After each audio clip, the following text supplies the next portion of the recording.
All right, today we're pulling back the curtain on one of the most incredible manufacturing puzzles on the planet, building a modern electric vehicle battery. We're going to go from the tiniest bit of chemistry all the way up to a factory of truly epic proportions. Let's get right into it. It all really boils down to this one question. Because building the future of energy isn't just about making a slightly better battery. Nope, it's about completely reinventing manufacturing itself to hit a scale that, honestly, was pretty much unimaginable just a few years ago. And that scale, it's got a name, the terawatt-hour. So what is that? It's 1 trillion watt-hours. That is a mind-bending, staggering amount of energy storage. The entire point of everything we're about to walk through is to figure out how to produce batteries at that scale and to do it cheaply and efficiently. So here's our game plan. We'll kick things off with the big picture, the whole vision behind the Gigafactory. Then we'll get our hands dirty with the chemical recipe for a battery. After that, we'll watch how the revolutionary 4680 cell gets put together, understand why its first charge is so critical, and see how it becomes part of a smart battery pack. And to wrap it all up, we'll take a peek at the battery of tomorrow. First up, the Gigafactory vision. Now, it's really important to get this. A Gigafactory isn't just a big building. It's not about the square footage. It's a whole new philosophy of manufacturing, one that's designed from the ground up for extreme, unbelievable scale. And that whole philosophy really rests on these 4 pillars. It all starts with this relentless, obsessive focus on one thing: minimizing the cost per kilowatt hour.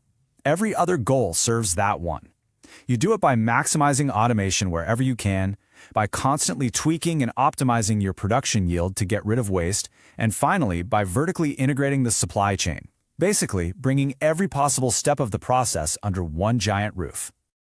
Okay, so let's shift gears. We're going from the huge factory floor all the way down to the chemistry lab, because before you can build anything at that crazy scale, you need the perfect recipe.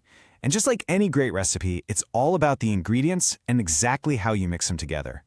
So here are the absolute core ingredients. You've got the cathode, that's your positive electrode, and the anode, which is the negative one.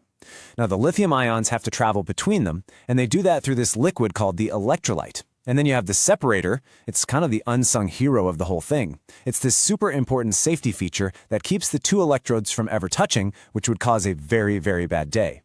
Making those electrodes, it's honestly like working in some futuristic high-tech kitchen. First, they mix this slurry of active materials. Just think of it as a super-engineered pancake batter. Then that batter gets coated onto a foil with insane precision. From there, it gets baked in these massive ovens, squished by giant industrial rolling pins, that's called calendaring, to get the density just right. And finally, it's cut into long strips, ready for the next step.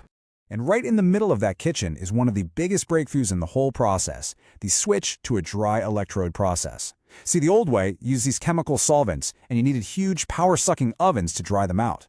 The new way, no solvents. And that one change is massive. It slashes energy use, it shrinks the factory's footprint, and it speeds the whole thing up. It's a total game changer. So now we take those electrode strips we just made, and we get to the fun part, assembling the 4680 cell. And I've got to stress, this isn't just a bigger battery. It's a fundamental redesign of how a cylindrical cell is built and how it performs. It's a revolution in a can. The assembly itself is beautifully simple in concept. You take those long strips of anode, cathode, and separator and wind them all together into what everyone calls a jelly roll. That roll gets slipped into the steel can, filled up with that vital electrolyte, and then laser sealed completely shut. It's just this high-speed, perfectly choreographed dance of robots and precision machinery. So what's the secret sauce here? What makes it so revolutionary? It's the tabless design. In the old cells, all the electricity had to funnel through one tiny little metal tab. It was like a massive traffic jam on a highway, and it created a ton of heat. The 4680 design just gets rid of the tab completely. It creates a superhighway for electricity to flow along the whole edge of the roll. That solves the heat problem, which in turn unlocks ridiculously fast charging and way more power. Okay, the cell is sealed up tight. You might think we're done, but nope, not even close. In fact, maybe the most important step is still to come. It's called the formation process. It's the battery's very first charge, and it's where the cell truly comes alive. So during this first charge, something amazing happens. A microscopic layer called the solid electrolyte interface, or SEI for short, forms on the anode. The best way to think about it is like a perfect protective skin. A good, stable SEI layer is absolutely everything for a battery's long-term health, its safety, and its ability to hold a charge for thousands of cycles. Getting this one step right is a multi-billion-dollar science. All right, we've got a perfectly formed cell. Now it's time to zoom back out. The next step is to take hundreds, sometimes thousands, of these individual cells and combine them into a single, smart, and deeply integrated battery pack. And this is where another huge innovation kicks in, the structural pack.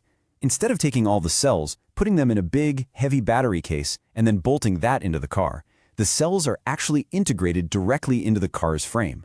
The battery pack becomes a part of the car's structure, which makes the whole vehicle lighter, stronger, and even safer. It's brilliant. But a pack isn't just a bucket of cells. It has a brain, and that brain is the Battery Management System, or BMS. This thing is a powerful little computer that acts as the guardian of the entire pack. It is constantly watching the voltage, current, and temperature of every single cell.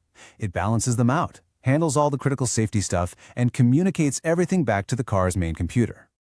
And just like the battery pack has a brain, the entire factory has a nervous system. You have data flowing from thousands of tiny sensors on the machines, up through all these layers of control software, all the way to the top-level planning systems. This whole setup allows for real-time quality control. If something's even a little off, the system knows instantly and can adjust on the fly. So we have seen how the most advanced battery on the planet is made today. But you know, the innovation doesn't stop here, not for a second. So what's next? What's coming down the road? This timeline gives us a great snapshot. Right now, we are firmly in the era of 4680 cells and structural packs. In the very near future, we're looking at anodes with a lot more silicon in them, which means they can hold way more energy. And then further out, you have the holy grail, solid-state batteries. These promise the ultimate leap in safety and energy density. And all of it, every single step, is pushing towards that one grand goal, reaching global terawatt-hour production scale. So, if you're going to remember just a few things from all this, what should they be? First, scale is everything. The whole point of a gigafactory is to crush the cost of batteries. Second, innovation is happening everywhere at once, from the rock chemistry to the factory software. Third, that 4680 tabless design is the key that unlocked better performance. And finally, remember that the battery isn't just a gas tank anymore. It's becoming a smart structural piece of the car itself. And that leaves us with one last big question to think about. We've focused on cars, but as this manufacturing tech continues to scale up to the terawatt level, making energy storage unbelievably cheap and abundant, how is that going to reshape our world beyond cars? Think about our homes, our power grid. The impact could be absolutely revolutionary. Thanks for joining us.